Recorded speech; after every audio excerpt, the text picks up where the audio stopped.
sejam muito bem-vindos e muito bem-vindas a mais um vídeo desse canal que com muita alegria hoje traz uma atualização em termos de proteção dos direitos fundamentais da criança e do adolescente no ambiente digital.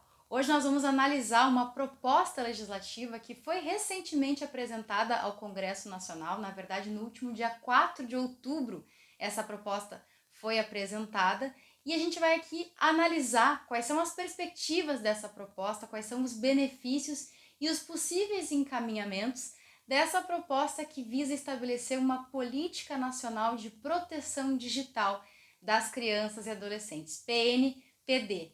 Essa proposta legislativa, ela tem por intuito fazer uma atualização de alguns dispositivos do Estatuto da Criança e do Adolescente, do ECA, justamente porque o Estatuto, criado há mais de 30 anos, ele tinha dispositivos que versavam sobre a questão da publicidade para crianças e adolescentes na televisão, nos jornais, na mídia tradicional, e também falava um pouco mais sobre a própria questão das editoras terem um cuidado, especialmente quando conteúdos podem ser divulgados para crianças e adolescentes ou possam ser acessados por crianças e adolescentes.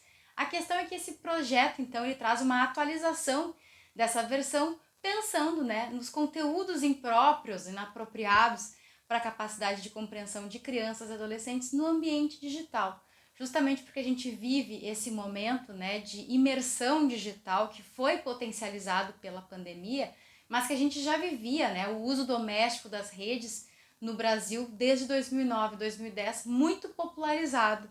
Então, pensando em possíveis alternativas para melhor proteger essas crianças e adolescentes, a gente precisa também ter um olhar cuidadoso para conteúdos que podem ser acessados via mídias sociais, meios digitais de comunicação de uma forma geral. Então, o projeto ele é inclinado nesse sentido, ele visa estabelecer então essa política nacional que deve contar, portanto, com um órgão do governo, um órgão a ser criado ou mesmo uma instituição que tenha um departamento pensado exatamente para falar e para articular as melhores formas de proteção de crianças e adolescentes no contexto digital ao conteúdo inapropriado. A questão é exatamente ter esse controle do que seria um conteúdo inapropriado, porque não só a questão do conteúdo inapropriado para a idade, mas muitas vezes para o próprio momento, ou para a capacidade de compreensão daquela criança ou daquele adolescente. Então, como é que seria essa definição de conteúdo inapropriado e quais seriam as possibilidades, quais seriam as possíveis ferramentas que as plataformas poderiam implementar para minimizar o acesso a esses conteúdos ou mesmo impedir. O projeto já traz algumas alternativas nesse sentido, como a possibilidade de controle parental, de que as plataformas disponibilizem, portanto, essa opção de controle parental em relação aos conteúdos. Então, isso com certeza será algo ainda bastante discutido e bastante bem estruturado para que haja, de fato, uma efetiva proteção da criança e do adolescente no ambiente digital. Então a questão agora é começar a discutir que esse projeto possa ser pensado com a seriedade que o tema exige e que ele possa então, portanto, ser cada vez mais divulgado para que as pessoas possam se conscientizar sobre essa possibilidade e também contribuir academicamente, pensando em possíveis alternativas para sua melhor eficácia. Essas são algumas ideias então que o projeto deve trazer. E algumas questões a gente pensar, então, é não só sobre a questão dos conteúdos que serão considerados inapropriados, mas como será esse controle, como será essa legislação, como será esse órgão que fará a fiscalização. E aqui, então, já que a gente está fazendo essa análise dessa proposta que parece ser muito interessante, sobre a perspectiva dos direitos da criança e do adolescente, de modo que esses direitos possam ser efetivamente concretizados também no ambiente digital.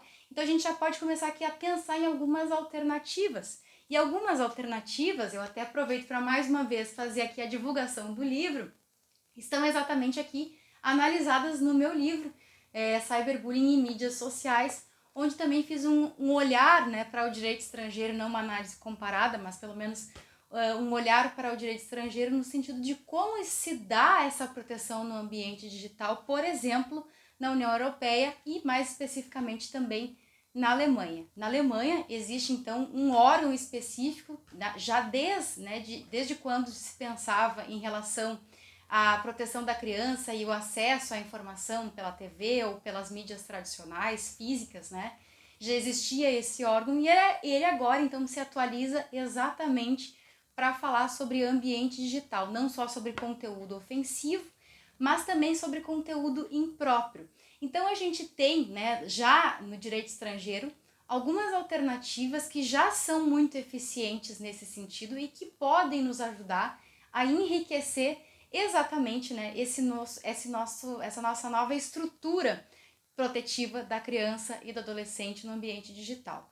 Então, na Alemanha existe esse órgão de controle, existe legislação, órgão de controle e órgãos que também são credenciados para ajudar no controle de conteúdo ofensivo e impróprio, de modo que a gente pode falar que existe lá uma articulação de 4 pontas, né? Desde a legislação, órgãos, as plataformas também criadas para essa finalidade e também instituições credenciadas para fiscalizarem esse conteúdo e auxiliarem as plataformas em relação a esses conteúdos, né? Já que as plataformas estão de fato vinculadas aos deveres de proteger direitos de crianças e adolescentes no ambiente digital, é preciso que elas tenham de fato, né, as melhores informações para poder concretizar por meio de inteligência artificial ou outras ferramentas possíveis a efetiva concretização desses direitos. Então a gente precisa começar agora a estudar sobre esse tema, né?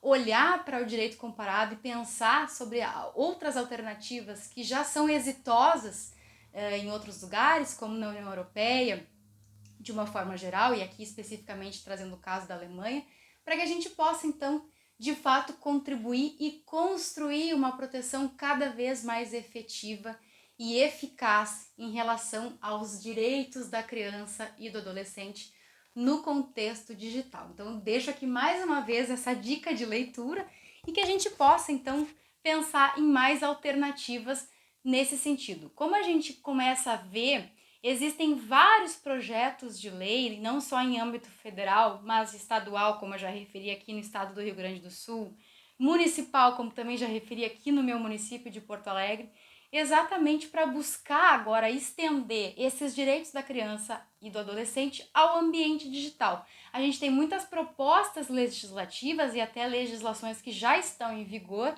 Agora a questão é conseguir concretizar essas medidas.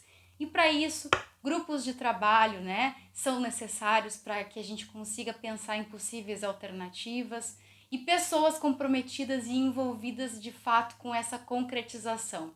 Se a gente pudesse aqui traçar uma linha ideal para essa efetiva concretização, a gente precisa pensar na importância das escolas, na importância, né, do Estado nessa efetiva concretização, mas também das plataformas. Então, se a gente conseguir aliar todas essas pontas, né, plataformas, Estado e escolas, a gente consegue efetivamente trazer medidas mais concretas e efetivas, não apenas medidas que de fato não tenham nenhuma aplicabilidade prática, né? Então, se a gente conseguir traçar um caminho ideal pensando nessas 3 entidades, instituições, enfim, né? Para que a gente consiga efetivamente concretizar esses direitos, certamente estaremos no melhor caminho para continuar e para estender a proteção de direitos da criança e do adolescente também de forma concreta e efetiva para o ambiente digital. Esse foi o vídeo de hoje, essa foi a nossa reflexão de hoje, que nós possamos compartilhar essa reflexão com outras pessoas, que a gente possa também ouvir o outro lado, né? Ouvir outros pontos de vista para construir, de fato, a melhor opinião, aquela que vai melhor proteger crianças e adolescentes online. Então, muito obrigada por ter ficado comigo até aqui. A gente se encontra no próximo vídeo. Peço que, se você gostou, curta esse vídeo, compartilhe com pessoas, mais uma vez falando, né, com aqueles que estão diretos, né, ligados ao cuidado direto de crianças e adolescentes, para que quanto mais pessoas refletirem, mais a gente vai enriquecer essa reflexão e efetivamente melhor protegê-los. Então, muito obrigada por ter ficado comigo até aqui. Curte, compartilha, deixa o seu comentário e a gente se vê então no próximo vídeo. Até lá!